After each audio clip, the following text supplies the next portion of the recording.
ആര്യൻ്റെ secret ടാസ്കിലെ നാലാമത്തെ task Anumol കൈയോടെ പൊക്കിയിരിക്കുകയാണ്. നാലാമത്തെ ടാസ്ക് എന്ന് പറയുന്നത് അവർക്ക് കൊടുത്തിരിക്കുന്ന ഭക്ഷണവും കഴിക്കണം, അതുപോലെ തന്നെ ഒരു മനുഷ്യനെ അവരാരും കാണാതെ ആ വീട്ടിൽ ഒളിപ്പിച്ച് വെക്കണം. ബിഗ് ബോസിന്റെ ക്രൂവിലുള്ള ഒരാളെ ആക്ടിവിറ്റി ഏരിയയിൽ ഇരുത്തിയിട്ടുണ്ടായിരുന്നു. ആര്യനും അക്ബറും അങ്ങോട്ട് ചെല്ലുന്നു. ഗാർഡൻ ഏരിയ കൂടെ ഒക്കെ നടത്തിക്കൊണ്ട് പോകാനുള്ളത് കൊണ്ട് തന്നെ ആര്യൻ്റെ ഹുഡി എടുത്ത് പുള്ളിക്ക് കൊടുക്കുന്നു. പുള്ളി അത് ധരിക്കുന്നു. അങ്ങനെ അക്ബറിൻ്റെ തോളത്ത് പിടിച്ചുകൊണ്ട് ആ ഒരു മനുഷ്യനെ അവർ സ്മോക്കിംഗ് റൂമിൽ കൊണ്ടിരുത്തുന്നു.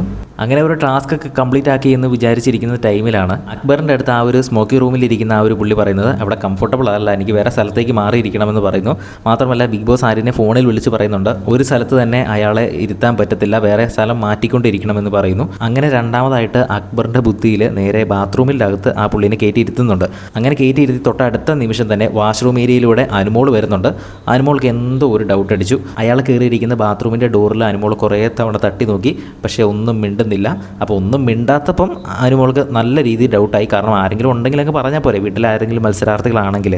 അങ്ങനെ അനുമോൾക്ക് സംശയം വന്നുകൊണ്ട് പിന്നെ ആ ഏരിയയിൽ നിന്ന് വിട്ട് അനുമോൾ പോയില്ല. പിന്നെ ആദില വന്ന സമയത്ത് ആദിലോട് പറഞ്ഞു ഇങ്ങനെ ഇതിൻ്റെ അകത്ത് ഒരാൾ ഇരിപ്പുണ്ട് എന്ന്. അപ്പോൾ ആദില ഷാനവാസ് പറഞ്ഞ ആ ഒരു സീക്രട്ട് ടാസ്കിൻ്റെ കാര്യം അനുമോളുടെ അടുത്ത് ഷെയർ ചെയ്യുന്നു. പിന്നീട് ഷാനവാസൊക്കെ വരുന്നു. പിന്നെ അകത്തിരിക്കുന്ന ആ ഒരു മനുഷ്യൻ അവസാനം അനുമോളുടെ അടുത്ത് തമിഴൊക്കെ സംസാരിക്കുന്നുണ്ട്. അങ്ങനെ തമിഴൊക്കെ സംസാരിച്ച് കഴിഞ്ഞ് ഏറ്റവും അവസാനം ടാസ്ക് കുളമായി എന്ന് മനസ്സിലായപ്പോൾ ഡോറ് തുറന്ന് അയാൾ ഇറങ്ങി വരുന്നു. ഇറങ്ങി വന്ന് അയാളുടെ മാസ്ക് അഴിച്ച് നോക്കിയപ്പോഴാണ് സീസൺ 1 വിന്നറായ സാബുമോനാണ് അത്രയും നേരം ആ ബാത്റൂമിൻ്റെ അകത്ത് ഒളിച്ചിരുന്നത്. ഇങ്ങനെയൊരു ട്വിസ്റ്റ് ആരും തന്നെ പ്രതീക്ഷയില്ല കേട്ടോ. എന്തായാലും സാബുമോൻ ബിഗ് ബോസ് വീട്ടിലേക്ക് കയറിയിരിക്കുകയാണ്. ബിഗ് ബോസിൻ്റെ കൂടുതൽ അപ്ഡേറ്റ്സിനായിട്ട് ചാനൽ ഒന്ന് സബ്സ്ക്രൈബ് ചെയ്യുക.